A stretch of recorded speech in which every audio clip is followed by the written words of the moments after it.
সবার উপর শান্তি বর্ষিত হোক এই কামনা নিয়ে আজকে আমরা শুরু করব আমাদের আজকের আয়োজন। আর আজকের আয়োজন হতে চলেছে একটু ভয়ঙ্কর। চলুন শুরু করি আজকের আমাদের শিকদার তান্ত্রিকের একটি ভয়ানক ঘটনা। আর ঘটনা শুরু করার আগে অবশ্যই সবাই লাইক বাটন এবং সাবস্ক্রাইব বাটনটি প্রেস করতে ভুলবেন না। চলুন শুরু করা যাক ঘটনা। শিকদার তান্ত্রিক সাধারণ কোনো মানুষ নন। তার গায়ের রং তামাটে, কপালে সবসময় সিঁদুরের একটা অস্পষ্ট তিলক থাকে, আর গলার স্বরে একটা অদ্ভুত ঘড়ঘড়ে ভাব। তিনি বছরের বেশিরভাগ সময় কাটান শ্মশান কিংবা নির্জন জঙ্গল ঘেরা পুরনো জমিদার বাড়িতে। তার চোখের মণি দুটো যেন সারাক্ষণ ধকধক করে জ্বলছে। এলাকায় রটনা আছে শিকদার তান্ত্রিক বাতাসের উপর দিয়ে হাঁটতে পারেন এবং মৃত মানুষের আত্মার সাথে কথা বলেন। সেদিন ছিল ভাদ্র মাসের হাড় কাঁপানো এক অমাবস্যা। আকাশ ঘন কালো মেঘে ঢাকা, যেন কেউ মহাকাশে কালি ঢেলে দিয়েছে। শিকদার তান্ত্রিক নদীর পাড়ে এক বিশাল বটগাছের নিচে আসন গেড়েছেন। তার চারপাশে লাল সুতো দিয়ে হিসার ও সুরক্ষা বেষ্টনী টানা। তিনি সামনে একটা মাটির পাত্রে, এই পাত্র থেকে জ্বলছে কালো ধোঁয়া ওঠা বিশেষ এক ধরনের তেলের চেরাগ। তিনি আজ যাকে ডাকছেন সে কোনো সাধারণ ভূত বা পেতনি নয়। সে হলো আগুনের তৈরি এক দানবীয় ইফরিত জিন। জিনের দুনিয়ায় ইফরিতরা সবচাইতে শক্তিশালী এবং জেদি। এদের বশ করা মানে নিজের জীবনকে হাতের তালুতে নিয়ে বাজি ধরা। শিকদার তান্ত্রিক হাতের হাড় দিয়ে তৈরি একটি মালা জপ করতে করতে বিকট স্বরে মন্ত্র পড়তে লাগলেন। হঠাৎ চারপাশের পরিবেশ থমকে গেল। বাতাসের শো শো শব্দ বন্ধ হয়ে গেল। হঠাৎই সেই বটগাছটার উপর থেকে একটা বিকট আর্তনাদ শোনা গেল। আকাশ চিরে এক ঝলক নীল বিদ্যুৎ নিচে নামলো। হিসারের ঠিক বাইরে দুয়া থেকে বেরিয়ে এলো এক বিশাল আকারের অবয়ব, প্রায় 10 ফুট লম্বা, গায়ের চামড়া ঝলসানো, কাঠের মতো কালো, আর চোখ দুটো যেন জলজ্যান্ত আগুনের কুণ্ড। সে ইফরিত। সে এসেই হুঙ্কার দিল, শিকদার, তোর এত সাহস, তুই আমাকে ডেকেছিস? আজ তোর কলিজা আমি খুব লেখাবো। ইফরিতটি তার দানবীয় হাত বাড়িয়ে হিসারের ভেতরে ঢোকার চেষ্টা করল, কিন্তু আগুনের দেয়ালের মতো একটা অদৃষ্ট শক্তি তাকে ছিটকে ফেলে দিল। শিকদার তান্ত্রিক মৃদু হাসলেন, কিন্তু তার কপাল দিয়ে ঘাম ঝরছে। তিনি জানতেন মন্ত্রের সামান্য ভুল হলেই আজ তার মরণ নিশ্চিত। তিনি চিৎকার করে তার শেষ শক্তিশালী মন্ত্রটি ছুড়লেন। বাতাসের মধ্য দিয়ে যেন অদৃশ্য শিকল গিয়ে ইফরিতটির গলা এবং হাত পা বেঁধে ফেলল। ইফরিতটি যন্ত্রণায় ছটফট করতে করতে মাটিতে লুটিয়ে পড়ল। তার প্রতিটা নিঃশ্বাসে আগুন ঝরছিল। শিকদার তান্ত্রিক ধীর পায়ে উঠে দাঁড়ালেন। তার হাতে একটি তামার কবজ।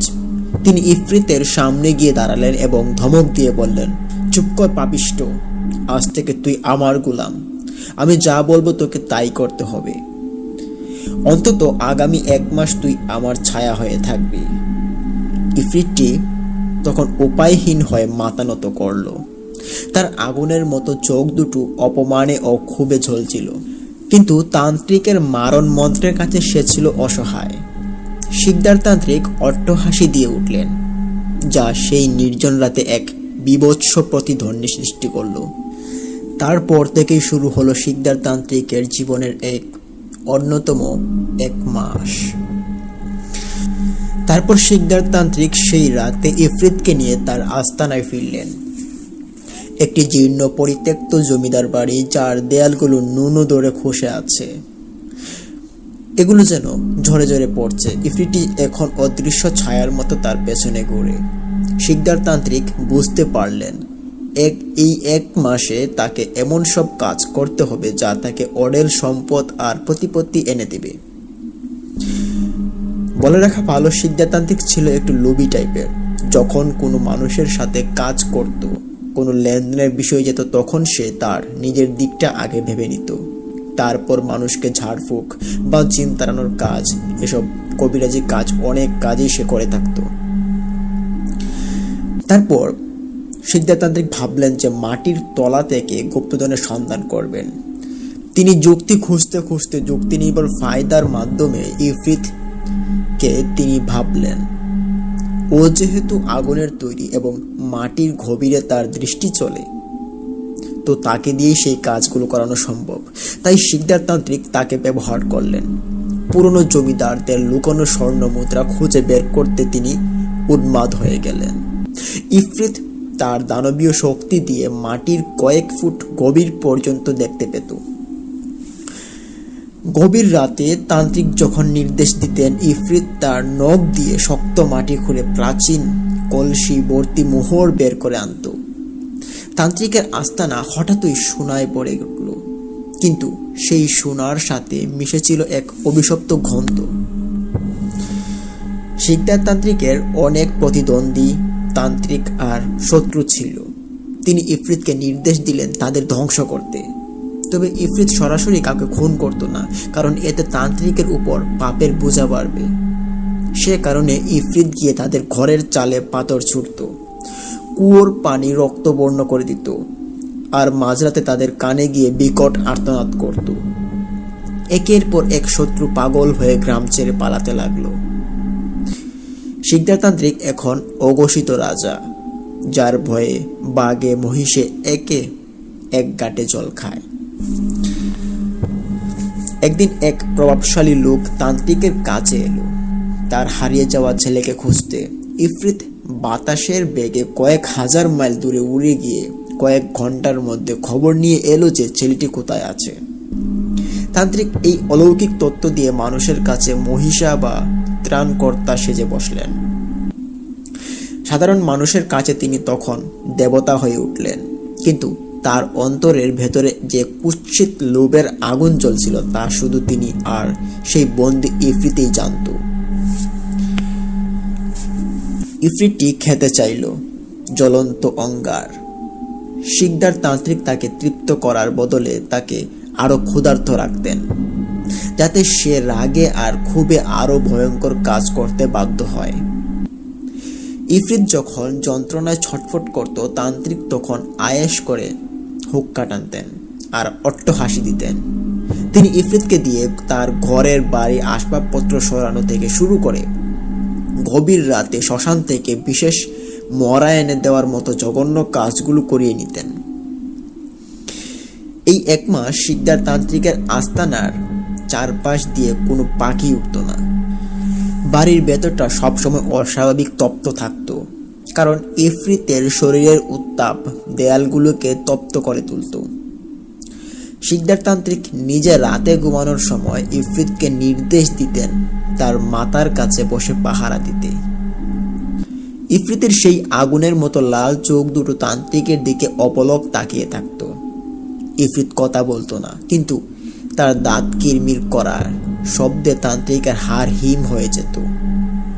তান্ত্রিক ভাবতেন তিনি জয়ী হয়েছেন, কিন্তু তিনি বুঝতে পারেননি যে তিনি আসলে একটি জীবন্ত আগ্নেয়গিরির উপর বসে আছেন, যার বিস্ফোরণ হতে মাত্র কয়েকদিন বাকি। এদিকে প্রথম দিকের যে এক মাসের সময় নিয়েছিল, সেই এক মাসও শেষ হয়ে এলো। ইফরিতের গলার সেই অদৃশ্য শিকল আলগা হতে শুরু করেছে, আর শিকদার তান্ত্রিকের দম্ভ তাকে অন্ধ করে ফেলেছে। তিনি ভুলে গিয়েছিলেন জিনের প্রতিশোধ হয় অত্যন্ত দৃঢ় কিন্তু ভয়ানক। কিন্তু তিনি লোভের মুহে পড়ে তিনি এই জিনকে দিয়ে অতি খারাপ জঘন্য কাজও তিনি করিয়েছেন এবং অনবরত করিয়ে চলছেন। তো ইফরিতটি যখন তান্ত্রিকের কবলে পড়ে তিলে তিলে শেষ হচ্ছিল, তখন জিনের দুনিয়ায় তার অনুপস্থিতি নিয়ে আলোড়ন তৈরি হয়, এবং তখন জিনেরা দুনিয়ার তার অনুপস্থিতি নিয়ে আলোড়ন তৈরি করেছিল। এই ইফরিতের নাম ছিল আজরাক। আজরাকের ছোট ভাই, যার নাম শাফাক, সে ছিল অনেকটা শান্ত প্রকৃতির জিন। সে তার ভাইকে উদ্ধারের জন্য শিকদার তান্ত্রিকের উপর আক্রমণ করতে চেয়েছিল, কিন্তু সে জানত তান্ত্রিকের হিসার ও সুরক্ষা বেষ্টনী অত্যন্ত শক্তিশালী। কোনো জিন সরাসরি সেখানে প্রবেশ করলে পুরো ছাই হয়ে যাবে। শাফাক বুঝতে পারল শয়তানি শক্তিকে হারাতে হলে এমন একজনের সাহায্যের দরকার যার হৃদয়ে আল্লাহর নূর আছে।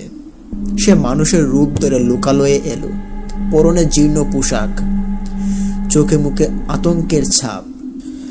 এভাবে দু একদিন ঘুরতে ঘুরতে সে সেই এলাকার খুব নিকটবর্তী একটি ছোট মসজিদের এক ইমাম সাহেবকে খুঁজে পেল। সেই এলাকার ছোট্ট একটি মসজিদের ইমাম সাহেব ছিল তিনি। ওনাকে সবাই একই নামে চিনত, রহমতুল্লাহ। মাওলানা রহমতুল্লাহ প্রবীণ আলেমের নামে ওনাকে সবাই চিনে থাকতেন। হুজুর ছিলেন অত্যন্ত সাধারণ জীবনযাপন করা একজন মানুষ, কিন্তু তার আধ্যাত্মিক শক্তি ছিল আকাশচুম্বী। তিনি যখন তার জীর্ণ কুটিরে বসে তাসবিহ পাঠ করছিলেন, তখন গভীর রাত। হুজুর হঠাৎ অনুভব করলেন কুটিরের বাতাস যেন ভারী হয়ে গেছে। তিনি মুখ তুলে দেখলেন সামনে এক যুবক দাঁড়িয়ে, যার গায়ের ঘাম থেকে হালকা ধোঁয়া বের হচ্ছে। হুজুর শান্ত গলায় বললেন, বসো শাফাক। মানুষের রূপ নিলেও তোমার চোখের মনি বলছে তুমি এই জগতের নও। কি চাও? শাফাক তখন চমকে উঠল। সে বুঝতে পারল এই হুজুর সাধারণ কেউ নন। সে সাথে সাথে হুজুরের পায়ে লুটিয়ে পড়ে আসল পরিচয় দিল। সে কেঁদে কেঁদে বলল, হুজুর, আমার ভাই আজরাক 1 মাস ধরে ওই পাপিষ্ট তান্ত্রিক শিকদারের শিকলে বন্দী। তান্ত্রিক তাকে দিয়ে নাজায়েজ কাজ করাচ্ছে, তাকে অপবিত্র জিনিস খাইয়ে কষ্ট দিচ্ছে। আপনি বাঁচান তাকে।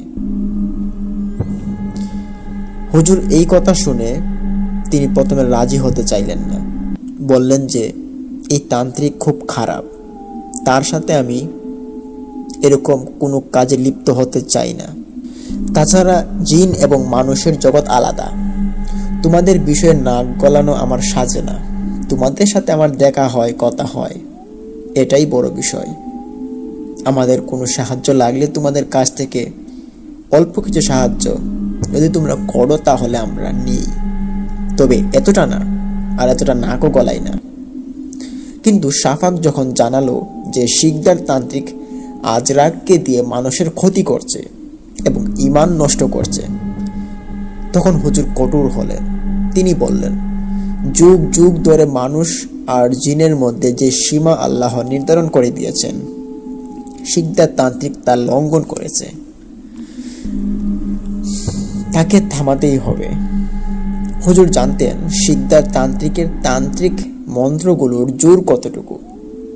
তিনি একটি মাটির পাত্রে পানি নিয়ে তাতে কিছু বিশেষ সূরা এবং দোয়া পাঠ করে ফু দিলেন। এরপর তিনি শাফাককে একটি ছোট চর্মজাতীয় কাগজে পার্চমেন্টে কিছু আয়াত লিখে দিলেন। হুজুর নির্দেশ দিলেন, শিকদারের আস্তানায় চারদিকে যে মন্ত্রের দেওয়াল আছে তা ভেদ করা তোমার সাধ্য নেই, কিন্তু আজ অমাবস্যার শেষ প্রহর, যখন রাত শেষ হয়ে সূর্য উঁকি দিবে, তখন তার মন্ত্রের তেজ এক মুহূর্তের জন্য কমে যায়। সেই সময় এই কাগজটি বাড়ির উত্তর কোণে পুঁতে দিও আর এই পানিটুকু ছিটিয়ে দিও। এদিকে জমিদার বাড়িতে আজরাকের অবস্থা শোচনীয়। শিকদার তান্ত্রিক তাকে লোহার শিকল দিয়ে নন, বরং আগুনের মন্ত্র দিয়ে এমনভাবে বেঁধেছেন যে আজরাক নড়তে পারছে না। তান্ত্রিক তখন নেশার ঘুরে অট্ট হাসি দিচ্ছেন আর বলছেন, কাল পূর্ণিমা, কাল তোকে দিয়ে আমি নরবলি দেওয়াবো, তারপর আমি অমর হয়ে যাব। আজরাকের লাল চোখ দিয়ে তখন আগুনের অশ্রু জ্বলছিল। সে মনে মনে মুক্তি চাইছিল, কিন্তু কোনো উপায় ছিল না। রাত শেষ হয়ে আসছে। শাফাক হুজুরের দেওয়া সেই কাগজ আর পানি নিয়ে শিকদার তান্ত্রিকের আস্তানে পৌঁছালো। চারদিকে এক ভয়ঙ্কর অশুভ শক্তি কাজ করছে। বাড়ির প্রতিটি ইট যেন কাঁপছে। শাফাক ভয়ে কাঁপছিল, কিন্তু তার ভাইয়ের জন্য সে সব চেষ্টা করবে এবং সে এটা করতে প্রস্তুত।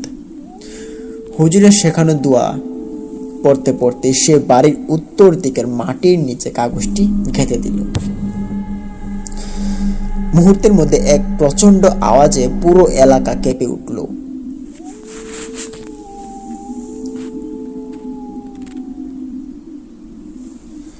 আকাশ থেকে যেন এক অদৃশ্য বিদ্যুৎ তান্ত্রিকের বাড়ির উপর আছড়ে পড়ল।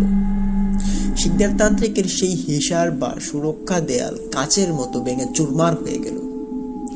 তান্ত্রিক তখন চিৎকার করে আসন থেকে পড়ে গেলেন। তার হাতের সেই তামার কবচটি পুরো কালো হয়ে গেছে। শাফাক তখন দ্রুত ভেতরে ঢুকে পড়ল। সে দেখতে পারল আজরাকের বাদন আলগা হতে শুরু করেছে। কিছুক্ষণের মধ্যেই আজরাক বাদন খুলে উঠে দাঁড়ালো। তার শরীরের আকার এখন আরো বড় হয়ে গেছে। ক্রোধে তখন তার গা থেকে আগুনের হলকা বের হচ্ছিল। সে তান্ত্রিকের দিকে পা বাড়াতে শুরু করলো, কিন্তু এদিকে শাফাক তাকে টেনে ধরলো। বলল, না ভাই, হুজুর নিষেধ করেছেন, এখন কিছু করতে হবে না। এখন চলো, আমাদের চলে যেতে হবে এখান থেকে, আর আমাদের সময় অবশ্যই আসবে। তখন আজরাক যাওয়ার আগে তান্ত্রিকের চোখের দিকে তাকিয়ে এক বিকট চিৎকার দিল। সেই চিৎকারে তান্ত্রিকের কানের পর্দা ফেটে রক্ত বের হতে শুরু করলো। তখন তারা জিন দুই ভাই মিলে মুহূর্তের মধ্যে মিলিয়ে গেল বাতাসে। তখন শিকদার তান্ত্রিক একা পড়ে রইলেন। তিনি হয়তো ভাবছিলেন যে চলে গিয়েছে, এখন হয়তো তার কোনো সমস্যা হবে না। তার যে ধন সম্পদটুকু জিনদের দিয়ে ফায়দা হাসিল করার, সেটুকু সে করিয়ে নিয়েছে।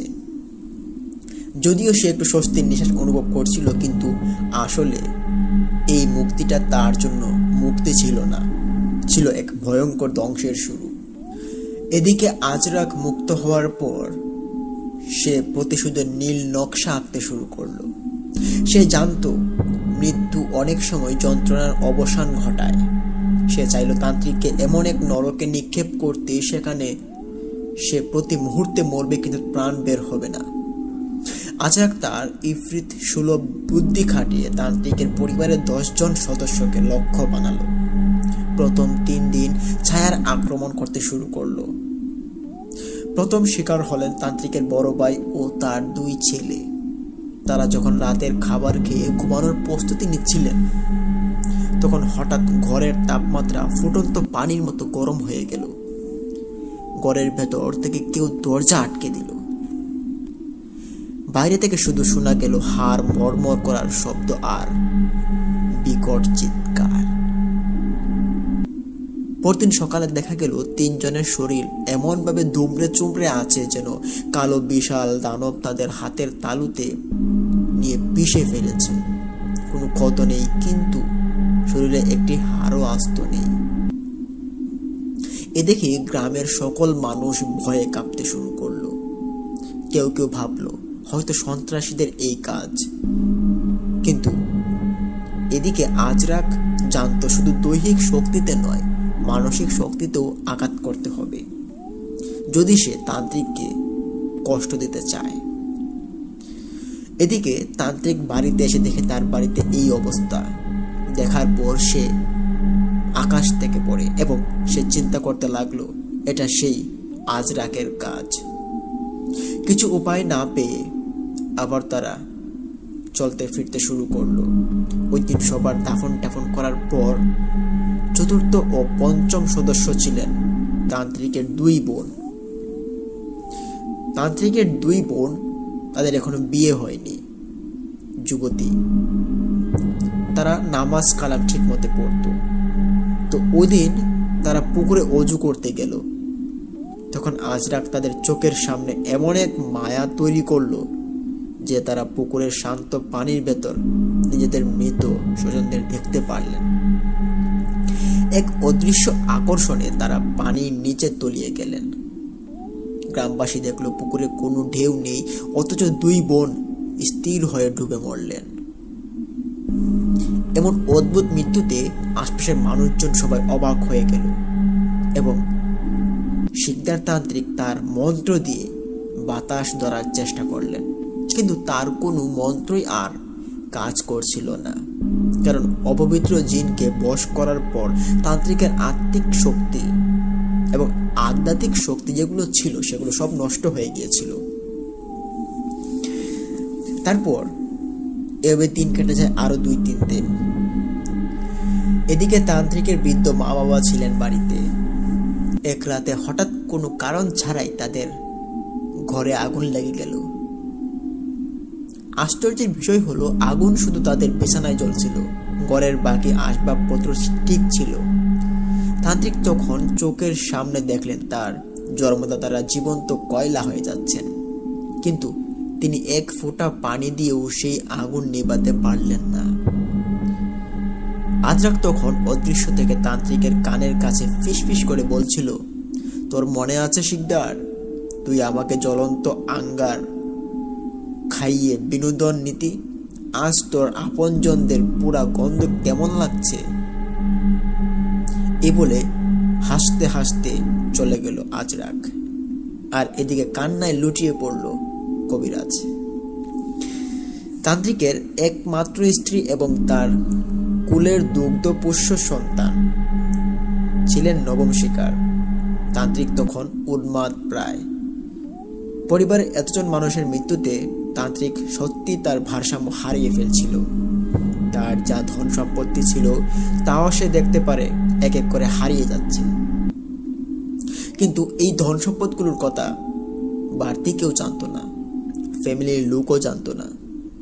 তো যাই হোক, তিনি তার স্ত্রীকে নিয়ে এক অন্ধকার ঘরে ঢুকে দরজা জানালা সব পেরেক ঢুকে বন্ধ করে দিলেন। হাতে নিলেন সেই অভিশপ্ত কবচ। কিন্তু মাঝরাতে তিনি দেখলেন তার স্ত্রী হঠাৎই বিকট হাসতে শুরু করেছেন।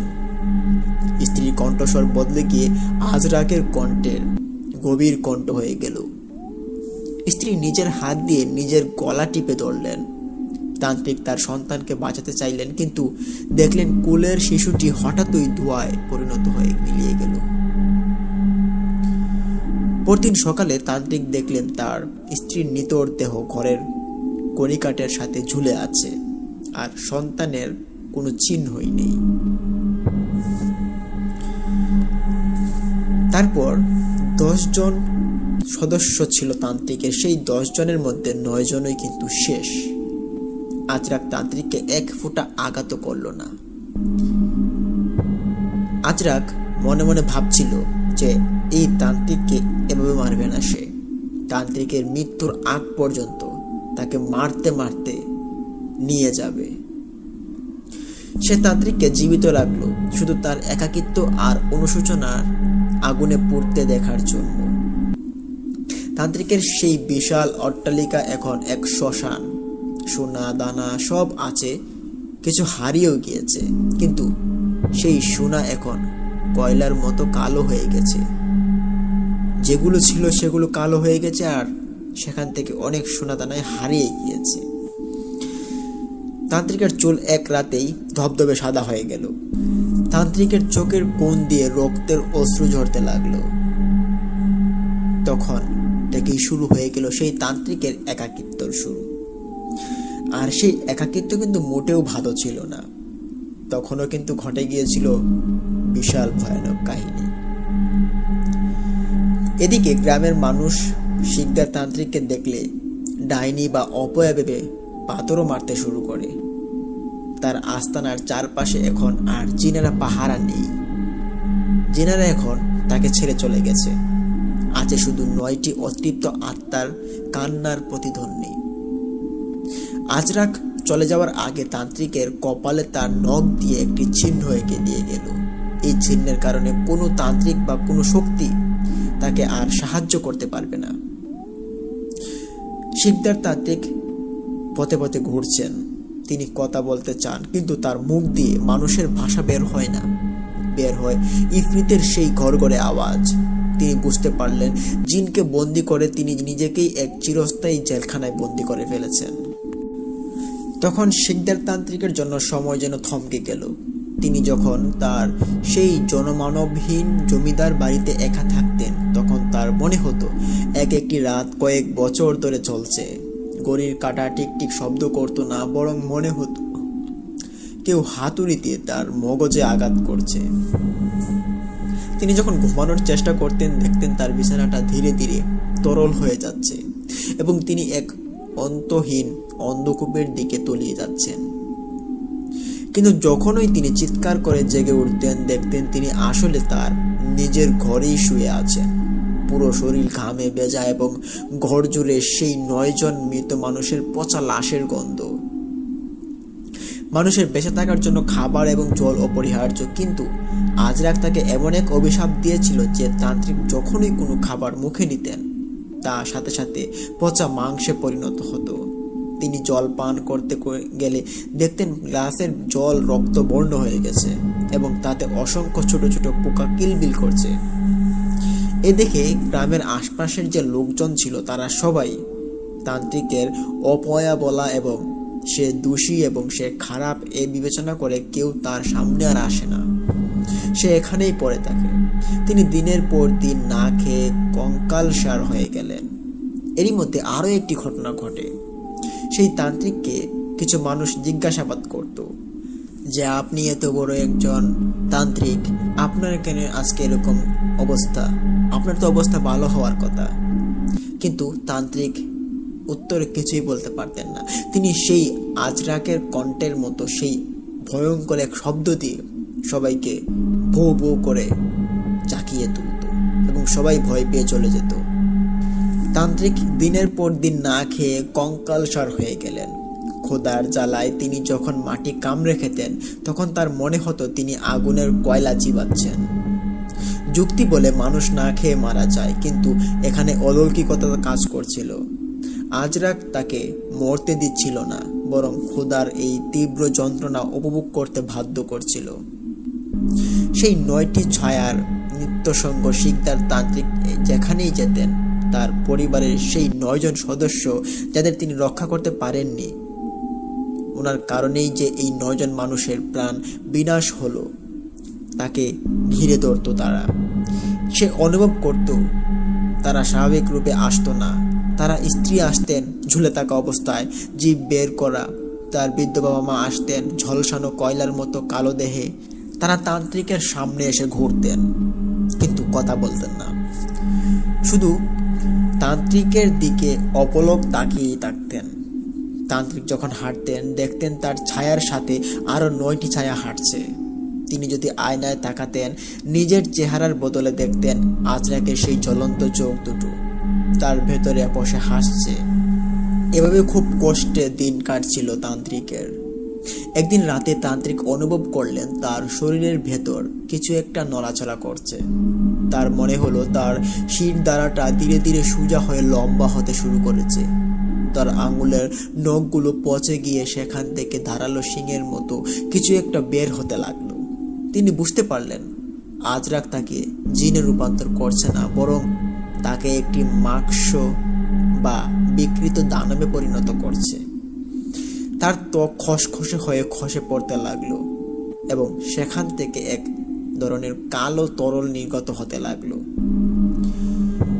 যা মাটিতে পড়লে মাটি পুড়ে ধোঁয়া বের হতো। এভাবে খুব কষ্টে সেই তান্ত্রিকের দিনগুলো পার হচ্ছিল। একদিন মাওলানা রহমাতুল্লাহ খবর পান যে এই তান্ত্রিকের আজ এই অবস্থা। এই করুণ অবস্থা দেখার জন্য তান্ত্রিকের কাছে তিনি আসবেন বলে রওনা দেন। কিছুক্ষণ হাঁটার পর হুজুর তান্ত্রিকের সেই পুরনো বাড়িতে এসে পা ফেলেন। পা ফেলতে হুজুর অনুভব করলেন যে বাড়িটা কেমন নিস্তব্ধ হয়ে আছে। একটা পাখি নেই, একটা মশা মাছিও দেখা যাচ্ছে না। কেমন একটা শো শো শব্দ যেন বাড়ির ভেতর থেকে বেরিয়ে আসছে। তারপর হুজুর বাড়ির ভেতরে ঢোকার পর দেখতে পারেন এক কোণে শিকদার পড়ে আছে। তখন হুজুর তার দিকে করুণার দৃষ্টিতে তাকালেন। হুজুর বললেন, শিকদার, আল্লাহ তার সৃষ্টিকে বশ করার ক্ষমতা মানুষকে দিয়েছেন কল্যাণের জন্য, দম্ভের জন্য নয়। তুমি যে সীমালঙ্ঘনটুকু করেছ তার প্রায়শ্চিত্ত এই দুনিয়াতেই শুরু হয়ে গিয়েছে। আমার সাধ্য নেই তোমাকে বাঁচানোর, কারণ তোমার যে অবস্থা দেখছি, না খেয়ে অনেক দিন পার করে দিয়েছ। মনে হচ্ছে আজরাইলও এখন তোমার কাছে আসতে চাচ্ছে না।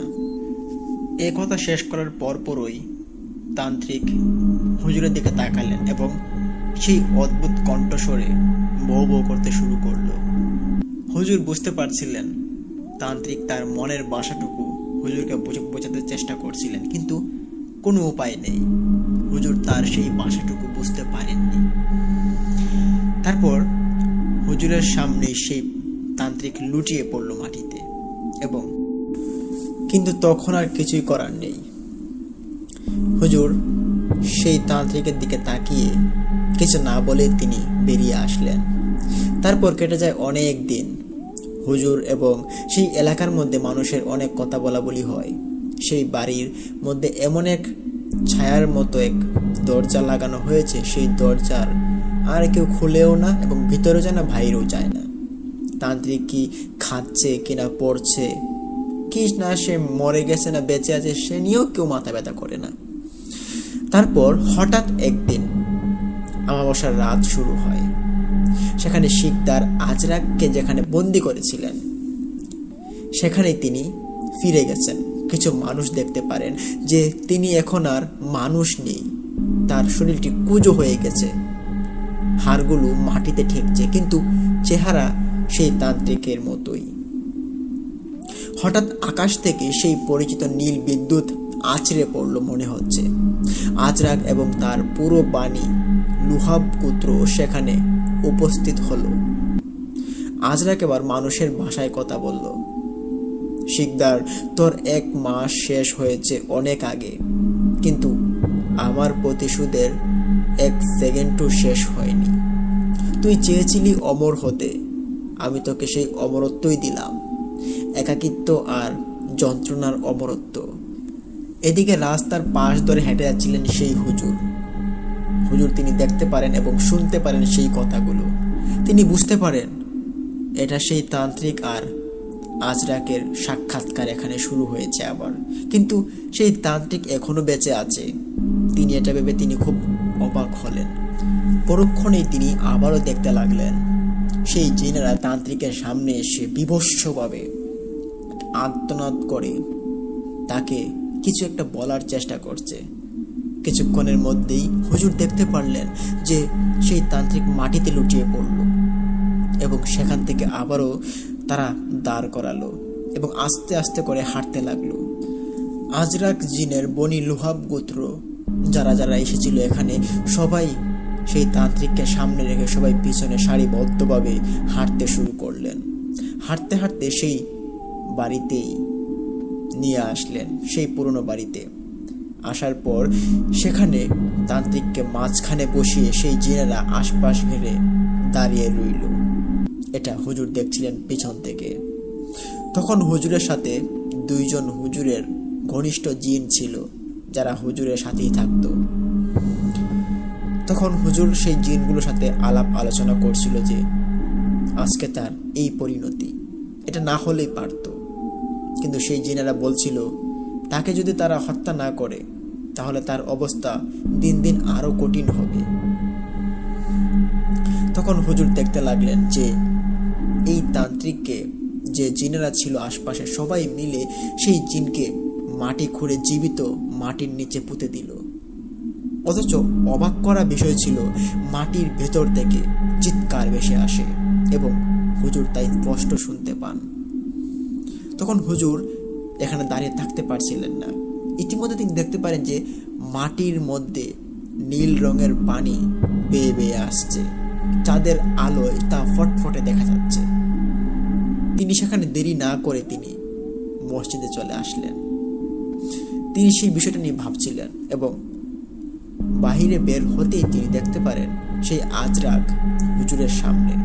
আজরাক এবং আজরাকের ভাই হুজুরকে এসে সালাম দিল খুব নরম কণ্ঠে এবং হুজুর সালামের উত্তরও নিল। জিজ্ঞেস করা হলে আজরাক এবং আজরাকের ভাই বলে যে আমরা আজকে সেই শয়তানকে মাটিতে চাপা দিয়ে এসেছি, আমাদের প্রতিশোধ আমরা নিতে পেরেছি। আমার ভাইয়ের সাথে সেই তান্ত্রিক খুব খারাপ কাজ করেছে। আপনি যদি না থাকতেন, আপনার উসিলা যদি আমরা না পেতাম, তাহলে আমার ভাইকে হয়তো সেই তান্ত্রিকের হাত থেকে বাঁচানো অনেক কঠিন হয়ে পড়ত। দিন যাচ্ছিল আর আমার ভাইয়ের অবস্থা সে অনেক খারাপ করে দিয়েছে। আমার ভাইয়ের জাদুবল বিদ্যা সবকিছু সে নষ্ট করে দিয়েছে। এখন তা আবার সে করে তুলছে খুব কষ্ট করে। সে একটু কম ক্ষতি করেনি, অনেকটা ক্ষতি করে ফেলেছে, যা আমাদের জিনজাতির জন্য অনেক কলঙ্কময়।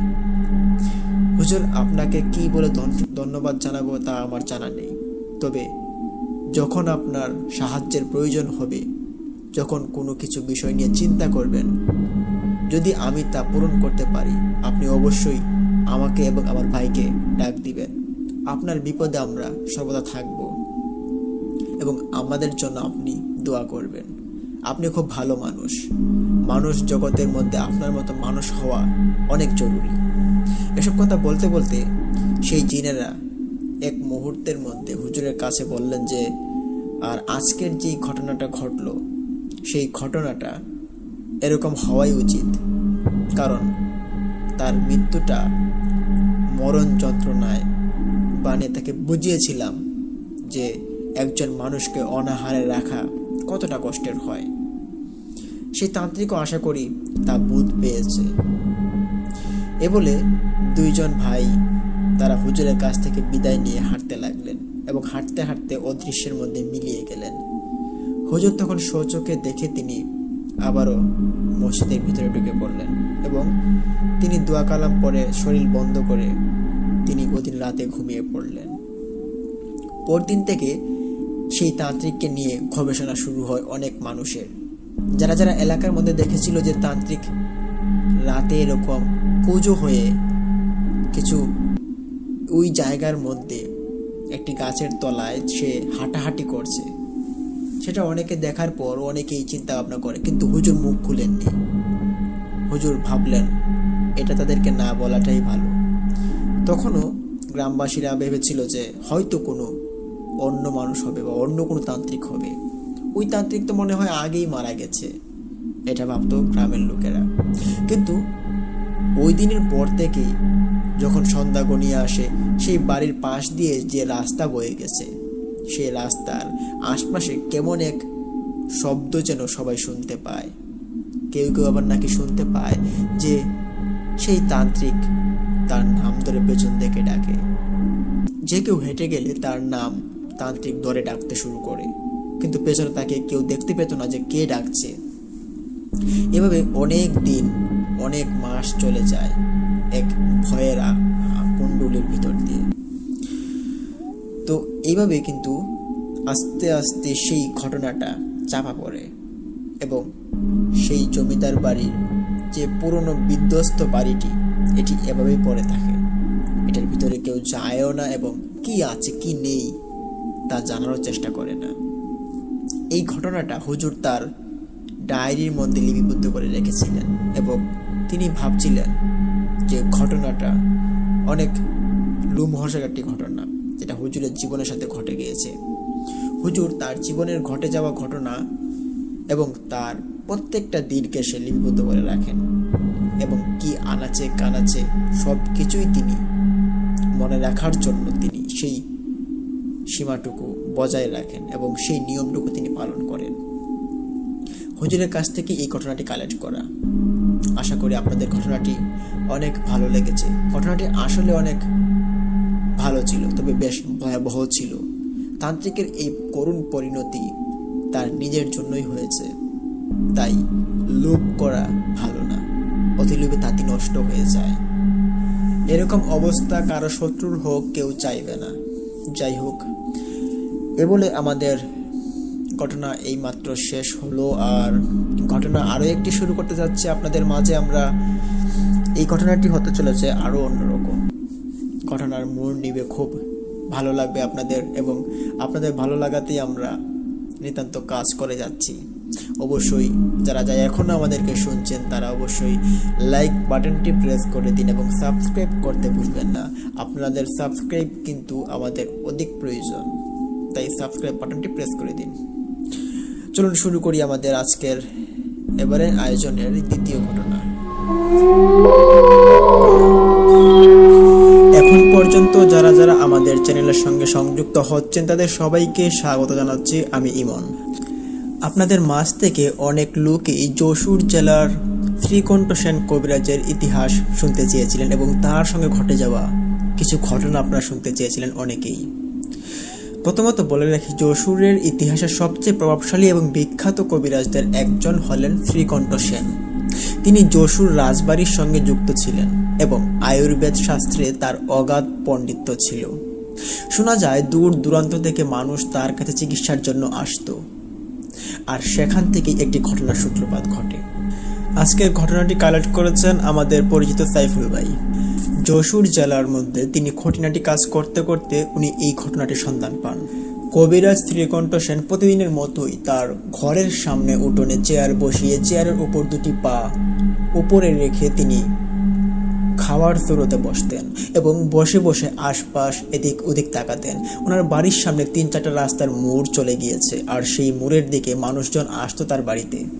অনেক মানুষ অনেক বিপদে আপদে এবং ক্ষতিগ্রস্ত হয়ে রোগ বিরোগ বাদিয়ে তারপর ওনার কাছে আসতেন, আর উনিও যথাযথভাবে সবাইকে সাহায্য করার চেষ্টা করতেন।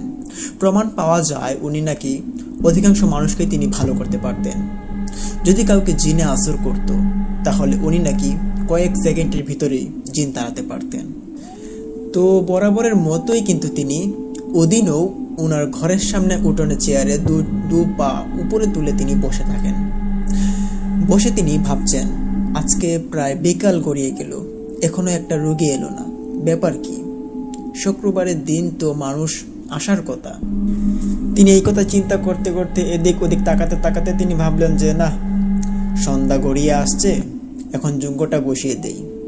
উনি আবার যজ্ঞ বসাতেন এবং সেই যজ্ঞের মধ্যে উনি ওনার কামনা বাসনা পূরণ করার জন্য নিয়তি প্রার্থনা করতেন। তো উনি সেই যজ্ঞ বসানোর উদ্দেশ্যে সন্ধ্যার আগ মুহূর্তে তিনি যখন চেয়ার থেকে উঠবেন, পেছন থেকে ডাক দিলেন, ও শ্রীকণ্ঠ বাবু, ও মশাই, দাঁড়ান দাঁড়ান। শুনেই শ্রীকণ্ঠ সেন কবিরাজ তিনি দাঁড়িয়ে পড়লেন। পেছনে ঘুরে দেখেন ভবঘুরে এক কালো ছেলে, বয়স হবে কি 15 থেকে 16, সে কবিরাজের পেছনে এসে দাঁড়িয়েছে। তখন কবিরাজ শ্রীকণ্ঠ সেন তিনি রাগান্বিত চোখে বলেন, কিরে বেটা, কে তুই? আমাকে তুই এভাবে ডাকছিস কেন? তোর কোনো আদব কায়দা নেই নাকি? বাড়ি কই তোর? কয়েকটা প্রশ্ন ছুড়ে দেওয়ার পর সেই ভবঘুরে কালো ছেলেটি বলতে লাগে, ও দাদা, আমাকে একটা সাহায্য করো না। সাহায্য? কি সাহায্য? তখন ছেলেটি বলে, দাদা, আমার বাড়িতে আমার মা বাবা কেউ আমাকে রাখতে চায় না। আমার বাবা একটা বিয়ে করেছে, সেই সৎ মায়ের ঘরে আমি থাকতে চাই না। সে আমাকে আদর যত্ন কিছু করে না, সে আমাকে শুধু অবহেলা করে আর শুধু কাজ করায়। এখন আমি চাই আমি আপনার সঙ্গে থাকব। আমি ওই পাশের গ্রাম থেকে আপনাকে প্রতিদিন দেখি, কিন্তু কোনোদিন সাহস পাই না আসতে। আজকে আপনার বাড়িতে মানুষজন নেই, ভাবলাম আজকে আপনার কাছে আসি এবং কথাটা আপনাকে বলি। আমি আপনার কাছে শিষ্য হতে চাই, আপনি আমাকে দয়া করে গ্রহণ করুন। তখন কবিরাজ মশাই তিনি রাগান্বিত চোখ নিয়ে বলে, দূর হ বেটা, এটা কি কোনো খামখেয়ালি কোনো খেলা পেয়েছিস যে যখন তখন তুই খেলবি? যা যা, বাড়ি যা, কাজ কামে লেগে পড়, এসব জীবন ভালো না। এ বলে কবিরাজ সেন তিনি ঘরের দিকে হাঁটা দিলেন। সেই ভবঘুরে কালো ছেলেটি ওখানে দাঁড়িয়ে থাকলো। অনেকক্ষণ সময় অতিবাহিত হয়। কবিরাজ শ্রীকণ্ঠ সেন তিনি ঘর থেকে যজ্ঞ শেষ করে তিনি বাহিরে পলক ফেললেন। দেখেন সেই কালো ভবঘুরে ছেলেটি উঠোনে দাঁড়িয়ে আছে। কিরে বেটা, এখনো বাড়ি যাসনি? দাদা, আমাকে তুমি রাখো না। তোমার শিষ্য হিসেবে আমাকে রাখলে তো তোমার কোনো লস হবে না। তোমার যাবতীয় যত রকমের কাজ আছে আমি সব করে দেব। তার বিনিময়ে হলেও আমাকে তোমার শিষ্যের মর্যাদাটুকু দান করো, আমাকে তুমি রাখো। তখন আকুতি মিনতি করার পর কবিরাজ সেন তিনি বেরিয়ে আসলেন এবং বললেন যে, দেখ বেটা, এসব কবিরাজের জীবন ভালো না। এসব যে করে সে জানে। এই যে আমি করছি, আমি কিন্তু মোটেও সুখে নেই। দেখছিস তো, তোর দাদি নেই, আমার এত বড় একটা বাড়ি, কিন্তু এই বাড়ির মধ্যে কোনো মানুষ নেই আমি বাদে। আমার এই জীবনটা খুব শূন্য ছিল এক সময়। এই বিদ্যা গ্রহণ করার পর থেকে আমার সব কিছু হারিয়েছে। আমি চাই না আমার মতো কারো জীবন হোক। কারো উপকার করতে গিয়ে নিজের এরকম অবিনশ্বর সময় আমি চাই না কেউ দেখুক। এটা খুব কষ্টকর। তুই ছোট বাচ্চা বেটা মানুষ, তুই কাজকাম কর, কদিন পর বিয়ে করবি, তারপর সুখে শান্তিতে বসবাস করবি, কোনো সমস্যা হবে না তোর।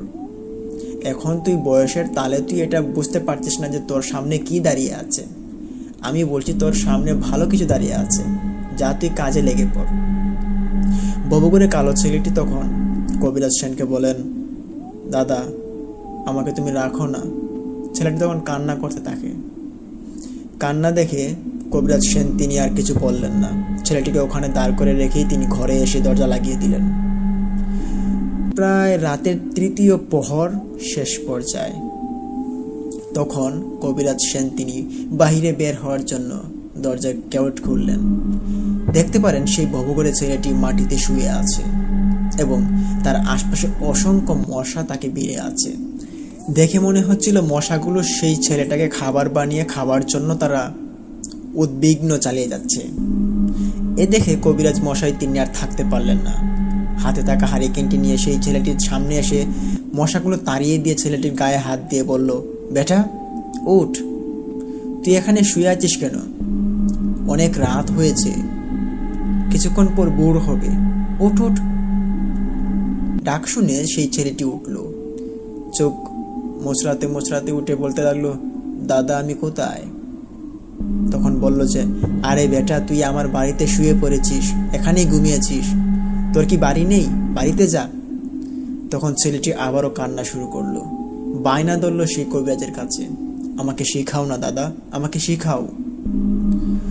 তখন কবিরাজ আর কোনো কথা না বলে সেই ছেলেটিকে নিয়ে ঘরে যান এবং ঘরে গিয়ে সেই ছেলেটিকে একটি ছোট্ট খাটে তিনি শুইয়ে দেন এবং বললেন যে আজকে এখানে ঘুমা, কালকে সকালবেলা তোর সাথে আমার কথা আছে।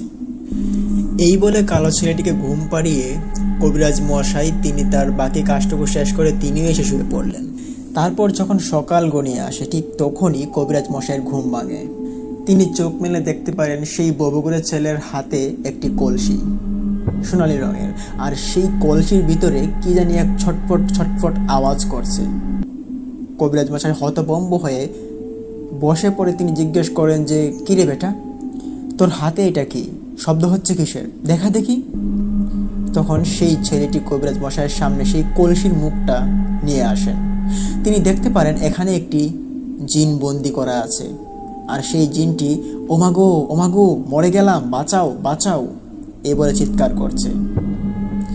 কবিরাজ মশাই সে দেখে তিনি অবাক হয়ে তাকিয়ে রইলেন সেই ছেলেটির দিকে। কিরে বেটা তুই এটা কোথায় পাইছিস?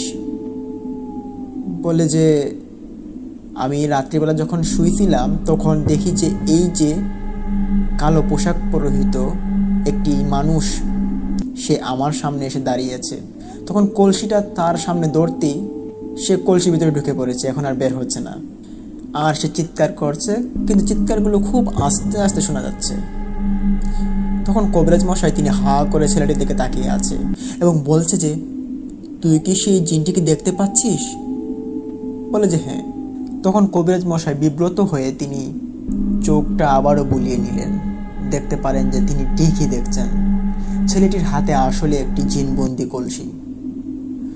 বলে যে কলসি কোত্থেকে আনছিস? তখন ছেলেটি বলে যে কলসি তো ওই জিনের হাতেই ছিল, আমি কলসিটা হাতে নেওয়া মাত্রই সেই জিনটি কলসির ভিতরে এসে ঢুকে পড়েছে। কবিরাজ সেন বলে, ভয় পাস না তুই? বলে যে ভয় পাবো কেন, এরা জিন, আমি মানুষ, ভয় পাওয়ার তো কিছু নেই। ছেলের মুখে এরকম কথা শুনে বলে, ভালো তো বেটা বনেছিস, দেখ কলসিটা আমার হাতে দিয়ে দেখি। তখন তিনি কলসিটা হাতে নিয়ে ভবঘুরে ছেলেটিকে বলে, তুই বাইরে যা একটু। তারপর তিনি ঘরের ভিতরে সেই কলসিটিকে এক জায়গায় লুকিয়ে রাখেন এবং একটু পর সেই ছেলেটিকে আবার ডাক দেন। ডাক দিয়ে একটি আসর পাতেন, সেই আসরের সামনে ছেলেটিকে বসান এবং পেছনে কবিরাজ মশাই বসেন। বসে জিজ্ঞাসা করছেন, অনেক কিছু তো হলো, অনেক কিছু করলি, তোর নামটা তো জানা হলো না, তোর নামটা কি? উত্তরে ছেলেটি বলল, আমার নাম সুকান্ত, আমি খুব অসহায় এবং নির্ভীক হয়েই আপনার কাছে এসেছি, আপনি আমাকে দয়া করে আপনার শিষ্য বানিয়ে নিন। তখন কবিরাজ মশাই বললেন, দেখ বেটা, এই জগৎটা কিন্তু খুবই খারাপ, তোকে আমি আবারও সাবধান করছি, এখানে না আসলেই ভালো। কিন্তু ছেলেটির তো একই বায়না। অনেকক্ষণ বায়না করতে করতে কবিরাজ মশাই একসময় বললেন যে, আচ্ছা ঠিক আছে, কাল থেকে তোর ধিক্কা শুরু করব। আজকে তুই আমার ঘরেই থাক আর সকালের খাবার খা। খাবার খাওয়ার পর তোর সাথে আমার কিছু জরুরি আলাপ আছে, সেই আলাপগুলো সেরে নিব এবং কালকে থেকেই তোর দীক্ষা শুরু করে দেব। এরকম আশ্বাস দিয়ে ছেলেটির সাথে খাওয়া দাওয়া করলেন কবিরাজ মশাই। খাওয়া দাওয়ার পর সেই ছেলেটিকে জিজ্ঞেস করলেন যে তোকে দিয়ে আমি একটা কাজ করাবো, কাজটা করতে পারবি? তখন সুকান্ত সে বলে উঠল, কি কাজ দাদা বলো। বলে উঠলেন যে আমি তোকে নিয়ে একটি জঙ্গলে যাব এবং সেই জঙ্গলের মধ্যে তোকে এমন একটি বিশাল ভয়ঙ্কর একটি কাজ করতে হবে যে কাজটি তুই জীবনে কখনো দেখিসনি এবং এই পরিস্থিতির সম্মুখীনও তুই কখনো হসনি। আর সেই কাজ যদি তুই উত্তীর্ণ হতে পারিস, সেই পরীক্ষায় উত্তীর্ণ হতে পারা মানেই তোর আমার শিষ্যত্ব তোকে প্রদান করা। তখন ছেলেটি খুব উদ্বিগ্ন হয়ে বলেছে, হ্যাঁ দাদা আমি পারবো।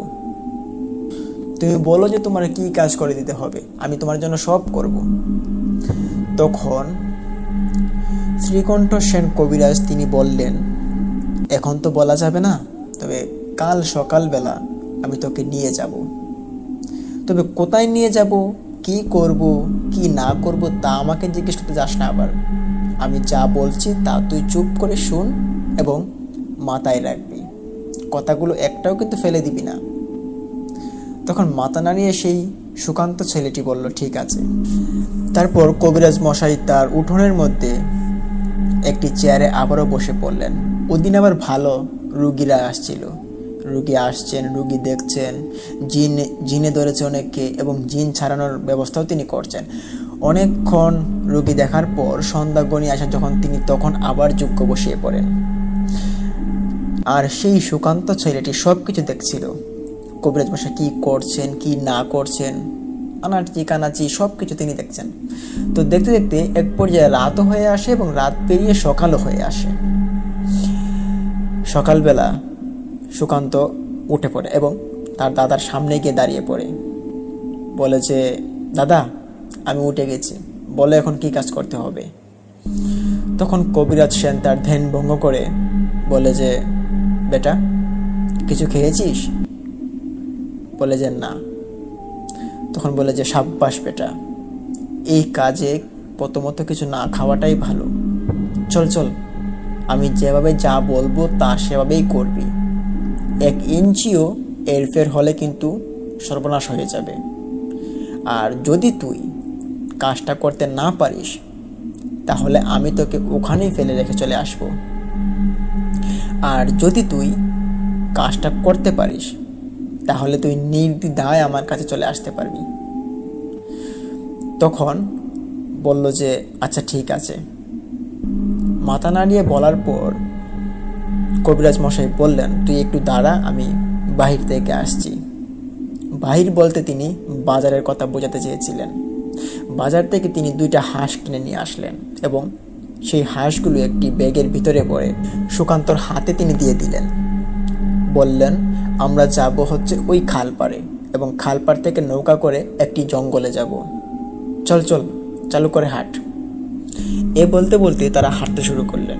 কারো মুখে কোনো কথা নেই। সুকান্তকে বলা হয়েছিল কোনো কথা যাতে না বলে এবং দ্বিতীয়বার কোনো প্রশ্ন না করে। খালপাড়ে গিয়ে দেখতে পারেন বিশাল আকারের একটি নৌকা পড়ে আছে। সেই নৌকার উপর গিয়ে এক পাশে গিয়ে সুকান্ত বসে পড়ল এবং আরেক পাশে কবিরাজ মশাই তিনি বইটা হাতে নিয়ে বসলেন। আস্তে আস্তে করে খাল ধরে তিনি নৌকা বাইতে শুরু করলেন। খাল পেরিয়ে তিনি একটি বড় একটি বিলে চলে আসলেন এবং সেই বিলটি পার হতে লাগলেন। তখন সময় কিন্তু ঠিক দুপুর।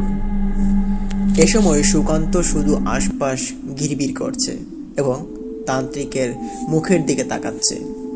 সে ভাবছে আমি কবে সেই তান্ত্রিকের মতো হতে পারবো।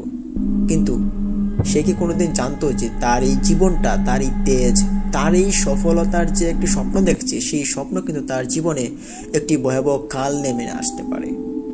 সে কিন্তু এটা এক মুহূর্তের জন্যও কিন্তু ভাবেনি।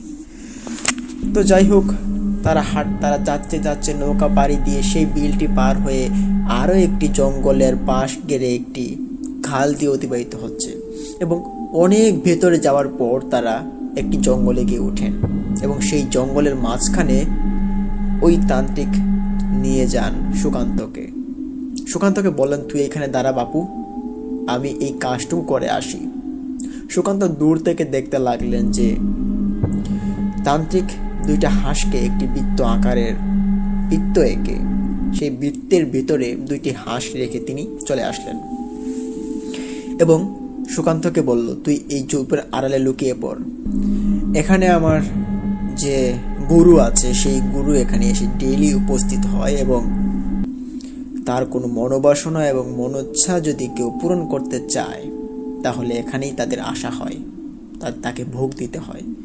যখন তিনি আসবেন এবং সেই হাঁসটুকু খাবেন, খাওয়ার পর তুই তার কাছে গিয়ে শ্রদ্ধানুসারে গিয়ে দাঁড়াবি এবং বলবি যে তুই তার শিষ্য হতে চাস। সে কিন্তু একজন জিন জাতির এক বড় নেতা, তুই তাকে সম্মান করবি এবং তা ঠিক মতে পালন করার চেষ্টা করবি যা তিনি বলবেন। এ বলে সেই তান্ত্রিক পিছনে এসে পড়লেন। অনেকক্ষণ যখন ঝোপের আড়ালে লুকিয়েছিল সুকান্ত, সে দেখতে পায় আশপাশে কিছুই নেই। তবে হঠাৎ সে অনুভব করলো হালকা শীতল একটা বাতাস যেন বয়ে গেল পুরো জঙ্গলটার ভেতর দিয়ে। সুকান্ত তখন আশপাশ দেখে ভাবছিলেন কেউ আসে না কেন। হঠাৎ দেখতে পারে এক সিংহ আকৃতির এক সিংহ হেঁটে হেঁটে আসছে। তবে কোনো সাধারণ সিংহ নয়, এটি কেমন জানি এক অদ্ভুতরে সিংহ। তখন সুকান্ত একটু উকি দিয়ে তাকাতে শুরু করলো। একটু এগোতে এগোতেই সেই সিংহটি একটি দানবীয় রূপে পরিণত হলো এবং সেখানে মাটিতে বসে পড়ল। বসেই সে আস্তে আস্তে দুটি হাঁসকে চামড়া খসিয়ে সে মাংসটুকু খেয়ে নিল কাঁচা কাঁচাই। খাওয়ার পর সে দেখতে পারলো যে সেই জিনটি আশপাশ তাকাচ্ছে। তাকাতে তাকাতে সে ফিরবে। এই মুহূর্তে সুকান্ত ভাবলো হয়তো এটাই আমার সুযোগ। সে হাঁটতে শুরু করলো সেই জিনটির উদ্দেশ্যে, গিয়ে ঝোড়ো কণ্ঠে সালাম দিল। কিন্তু তখন সালামের উত্তর নিয়েই সেই জিনটি বলতে লাগলো, কে রে তুই? এই জঙ্গলের ভেতরে নির্জন জায়গায় এই মানব, তুই এখানে কেন এসেছিস? তখন সুকান্ত ভয়ে থরথর করে কাঁপতে শুরু করলো। সে বলতে লাগলো, দেখুন, আমাকে মাফ করবেন, আমি আমার গুরুর সাথে আপনার কাছে এসেছি। এই ভোগটুকু আমার গুরু আপনাকে দিয়েছে আর আমাকে একটা কথা বলেছে, আমি আপনার শিষ্য হতে চাই। সুকান্তের মুখে এই কথা শুনে সেই জিনটি সুকান্তকে ভালো করে দেখলো। পা থেকে মাথা পর্যন্ত দেখার পর সে জিনটি বলল, দেখ, আমি কিন্তু এক কথা দুবার বলি না।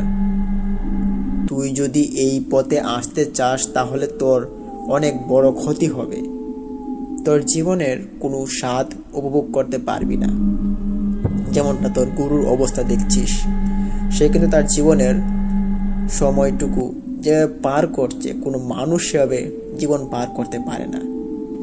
তাই ভালো হবে তুই চলে যা, সময় আছে এখনো।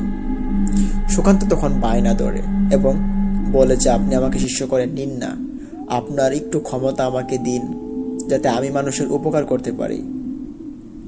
জিনটি তখন কর্কশ কণ্ঠে, যেমন 10-12 জন একসাথে কথা বলছে এরকম কথার আওয়াজে তিনি বলতে লাগলে যে, দেখ, তোকে যা বলছি এখান থেকে তুই তাই কর, তুই এখান থেকে চলে যা, বেশি বাড়াবাড়ি করবি না। আর আমাকে ডাকার নিয়ম আছে, কেউ একজন শিষ্য হতে চাইলে এমনি এমনি তো শিষ্য হওয়া যায় না, অনেক ত্যাগ করতে হয়, অনেক পরিশ্রম করতে হয়। যা যা, এখান থেকে চলে যা। এ বলে সেই জিনটি সুকান্তর সামনে থেকে হেঁটে চলে গেল। তখন কবিরাজ সুকান্তর পিঠে এসে দাঁড়ালো। সুকান্তের পিঠে হাত রাখতেই সুকান্ত ঘাবড়ে উঠল। পেছনে তাকিয়ে দেখে সেই তান্ত্রিক। এ দেখে সুকান্ত কান্নায় ভয়ে এসে থরথর করে কাঁপছে। কিছুক্ষণের মধ্যেই সে জ্ঞান হারিয়ে ফেলে। কবিরাজ তখন সুকান্তকে নৌকা করে তার বাড়িতে নিয়ে যায়। ঘুম ভাঙতেই জিজ্ঞেস করে, কিরে বাবু, কাজ হয়েছে?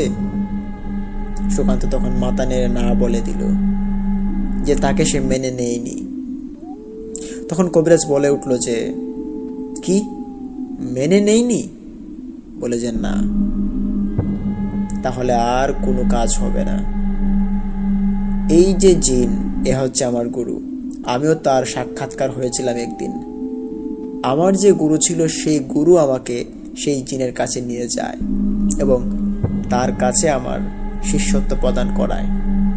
তার থেকে অনেক উপকার হয় আমার। যখন আমি কবিরাজি করি, কবিরাজ বিদ্যা তখন জানতাম না বেশি একটা, কিন্তু শুরু করে দিয়েছিলাম অনেক আগেই। আমাকে দেখে কেন জানি সেই জিনটি বলে উঠল, তুই পারবি। এ বলে তার কিছু দর্পণ আমাকে দেয় এবং কিছু মন্ত্র বলিও শিখিয়ে দেয়। সে মন্ত্রে পাঠ করলে তাদের জিনের কিছু গোত্রের জিনেরা আমার সাথে আসে এবং তারা কাজ করে। তোর হয়তো হবে না, আমি তোকে আগেই না করেছিলাম। তোর বয়স কম, তোকে দেখলে সেই জিন না করে দিবে। আর ঠিক তাই হয়েছে। যাই হোক, যা হবার হয়েছে, এখন আর কিছু করার নেই। তুই বাড়ি চলে যা, বাড়ি চলে যা এবং আরো বয়স হোক, তারপর না হয় আসিস। তারপর সুকান্ত বলল যে, আচ্ছা, তাহলে এই কয়দিন আপনি আমাকে কিছু বিদ্যা শিখান, যাতে করে আমার সময়টাও পার হোক আর প্রাথমিক শিক্ষাগুলো আমি শিখতে পারি। তখন কবিরাজ আর কিছু বলল না, বলল ঠিক আছে, তার বিনিময়ে কিন্তু তুই আমার বাড়িতে কাজ করে দিবি। কাজ না করলে কিন্তু তোকে আমি বিদ্যা শিখাবো না। সুকান্ত রাজি হয়ে পড়ল, বলল যে আমি আপনার বাড়িতে প্রতিদিন কাজ করব আর তার বিনিময়ে আপনি আমাকে বিদ্যাগুলো শেখাবেন। বলল যে ঠিক আছে। তো এই বলে পরের দিন থেকে শুরু হলো বিদ্যা শিক্ষা। এরই মধ্যে সুকান্ত বেশ কিছু জিনিস লক্ষ্য করেন সেই কবিরাজের বাড়িতে। সে লক্ষ্য করে যে কবিরাজের যে আসবাবপত্রগুলো, সেগুলোর মধ্যে একটি করে তাবিজ বাঁধা।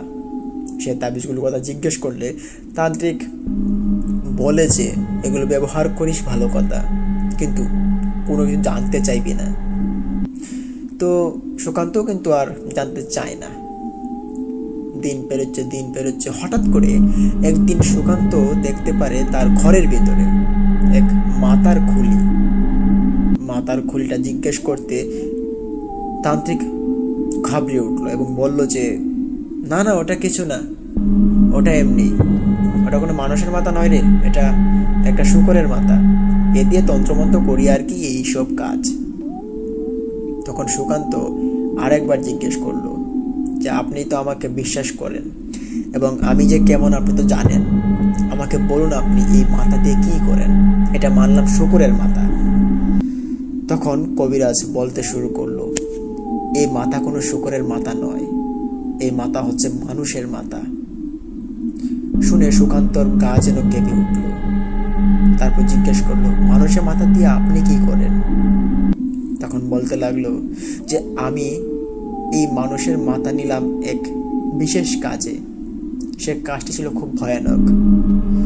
একজন মানুষ এমন মরণবেদী বানে আটকে ছিল, সে মানুষকে বাঁচাতে গিয়ে এই আত্মহত্যাকারীর লাশের এক মাথা আমি তুলে আনি এবং সে মাথা দিয়েই সেই মরণবেদী বানটা আমি ছুটিয়ে দিই। তার বিনিময়ে অনেক টাকাও পেয়েছিলাম। যাই হোক, তোর এসব জেনে লাভ নেই, আর এসব কাজ তো তোর দ্বারা হবেও না মনে হচ্ছে। তুই তো যে বায়না ধরেছিস, সে বায়না তো তুই ছাড়ছিসও না। যাই হোক, তোর প্রাথমিক শিক্ষা তো অনেক দিন হলো, এবার তুই বাড়ি যা। বাড়ি গিয়ে তুই কিছু কাজ কাম কর, তারপর না হয় আবার আসিস। তখন তোকে আমাদের জিন গুরুর কাছ থেকে তোকে বিদ্যা অর্পণ করিয়ে দিব, শিষ্যত্ব দান করিয়ে দিব। তখন না হয় তোর কাজ শুরু হবে। যা, বাড়ি যা, এখন বাড়ি যা। এদিকে সুকান্ত জেদ ধরে বসলো যে দেখো, আমি কিন্তু তোমাকে ছাড়া যাব না। তোমার কাছে থাকলে আমার খুব ভালো লাগে, তোমার কাছে রুগী আসে, সেগুলো দেখতে আমার খুব ভালো লাগে। আমি একজন কবিরাজ হতে চাই, তুমি আমাকে যে কোনো উপায়ে বানিয়ে দাও। কিন্তু কবিরাজ তো তিনি ভাবছেন যে এটা তো কোনোভাবে সম্ভব না, কারণ সম্ভব হলে তো তিনি করতেন। তো যাই হোক, এভাবে দিন কাটতে কাটতে আরও একদিন এই কাজ করার জন্য তারা উৎসাহ প্রদান করে এবং আবারও তারা 2টা হাঁস কিনেন, কিন্তু এবারের হাঁসগুলো সুকান্তের কাজের টাকা দিয়ে কেনা। যখন সেখানে আবারও গিয়ে আগের মতো গিয়ে পৌঁছানোর পর দেওয়ার পর সে জিনটি আর আসলো না। এক গম্ভীর কণ্ঠে কবিরাজকে বলে দিল যে, দেখ, এই ছেলেটি কোনোদিন কবিরাজত্ব রক্ষা করতে পারবে না এবং এই ছেলেটি নিঃস্ব হয়েও থাকতে পারবে না। তাই ভালো হবে এই ছেলেটিকে এরকম লাইনে না ঢোকানোই। তুই এই ছেলেটিকে বল বাড়ি চলে যেতে, না হলে তুই অন্য ব্যবস্থা নেই। তারপরও এই ছেলেকে শিষ্যত্ব প্রদান করা যাবে না। এই ছেলের জীবনটা সুন্দর হবে, ওকে পাঠিয়ে দে বাড়িতে। তখন কবিরাজ সেই ছেলেটিকে নিয়ে আসেন এবং তাকে বুঝিয়ে বাজিয়ে বলে তাকে বাড়ি পাঠিয়ে দেন। কিন্তু সুকান্ত আরেকটি কাজ করেন। বাড়িতে আসার আগে তিনি কবিরাজকে জিজ্ঞেস করেছিলেন যে, আমি যে বিদ্যাগুলো শিখেছি সেগুলো কি কাজ করবে? বলে যে মাঝে মাঝে হয়তো করতে পারে, কিন্তু তার কোনো নিশ্চয়তা নেই রে। এই বলে সুকান্ত চলে আসলেন। আসার পর সে বাড়িতে এসে সবাইকে বলল যে সে কবিরাজি শিখেছে কিন্তু হয়ে উঠতে পারেনি। তারপর সবাই জিজ্ঞেস করলো যে কি শিখলে কি না। তারপর সুকান্ত বলতে লাগলো যে শিখেছি তো অনেক কিছুই, তবে এগুলো কার্যকর হয়নি, তবে হবে আমার বয়সটা যখন আরো বেড়ে যাবে। তো সুকান্ত যেগুলো শিখেছিল সেগুলো দিয়ে সে প্রাথমিকভাবে সে টুকি নাকি করতো, কিন্তু কোনোভাবে সে ভাবতো যে কাজ হতো, আবার কোনো সময় ভাবতো যে কাজ হয়নি, এরকম আর কি। তো সুকান্ত আস্তে আস্তে কাজ করতে করতে সে ব্যবসা বাণিজ্য শুরু করে। তারপর সেই কবিরাজের বিষয়টা সে একবার মাথা থেকে বাদই দিয়ে দেয় যে সে আর কবিরাজ করবে না। তো ব্যবসা বাণিজ্য শুরু করার পরপরই সে স্বপ্নে দেখতো যে কবিরাজ হওয়ার স্বপ্ন, যে সে কবিরাজ হতে চেয়েছিল, কবিরাজ হবে এরকম স্বপ্ন। কিন্তু সুকান্ত সে নিজেকে মানিয়ে নিত যে সে আর কবিরাজি করবে না, কবিরাজগিরি শিখবেও না। সে ব্যবসা শুরু করলো। কাপড়ের ব্যবসা করতে করতে সে আজকে অনেক বড় একটা ব্যবসায়ী হয়ে দাঁড়িয়েছে। সেই সুকান্ত ভাই, উনি একজন এখন ভালো ব্যবসায়ী। তো উনি এই ঘটনাটি নিজেই ঘটিয়েছিলেন এবং ঘটনা তো ঘটেছিল তান্ত্রিকের সাথেই। তো ওনার জীবনে ঘটেছিল এরকম একটি ঘটনা, আর উনি কিন্তু আমাদের সাথে ঘটনাটি শেয়ার করেছেন। ওনার ঘটনাটি শোনার পর আমাদের টিম অনেকটা হতভম্ব হই যে এরকম একটি ঘটনা ওনার সঙ্গে ঘটে গিয়েছে, তা সত্যি খুব ভাবার্থক। তো লিসেনার্স, এই মুহূর্তে শুনেছিলেন আমাদের প্রথম ঘটনা, দ্বিতীয় ঘটনা, 2টা ঘটনা আমরা আজকের এপিসোডে আপনাদেরকে শোনালাম। ঘটনা দ্বয় কেমন লেগেছে? আশা করি আপনাদের অনেক ভালো লেগেছে। আমরা শোনার পর পড়ার পর আমাদেরও অনেক ভালো লেগেছে এবং ভীতিকর ভয়ও লেগেছে। কিন্তু তো যাই হোক, আপনারা আমাদের ভয়ার্ত ইমন ইউটিউব চ্যানেলটিকে সাবস্ক্রাইব করুন এবং লাইক বাটনটিতে প্রেস করতে ভুলবেন না, এবং ভিডিওটি আপনারা আপনাদের প্রিয় মানুষদের কাছে বা আপনাদের চেনা পরিচিত মানুষদের কাছে পাঠিয়ে দিন, শেয়ার করুন এবং কমেন্টে বলুন আপনাদের মতামত। লিসেনার্স, এই মুহূর্তে আপনাদের মাঝ থেকে আমরা বিদায় নেব, আর আশা করি আপনারা সবাই এতক্ষণ আমাদের সাথে যারা যারা ছিলেন তাদেরকে অসংখ্য ধন্যবাদ জানাই আমাদের সাথে এই পর্যন্ত থাকার জন্য। তো লিসেনার্স, দেখা হচ্ছে আরও একটি নতুন একটি এপিসোড নিয়ে। আমরা প্রতি সপ্তাহে 2টা কি 3টা আয়োজন করে থাকি, আর সেই আয়োজনের মধ্যে আপনারা সংযুক্ত হবেন। আশা করি আপনাদের অনেক ভালো লাগবে। তো আপনারা সবাই ভালো থাকুন, সুস্থ থাকুন। আসসালামু আলাইকুম।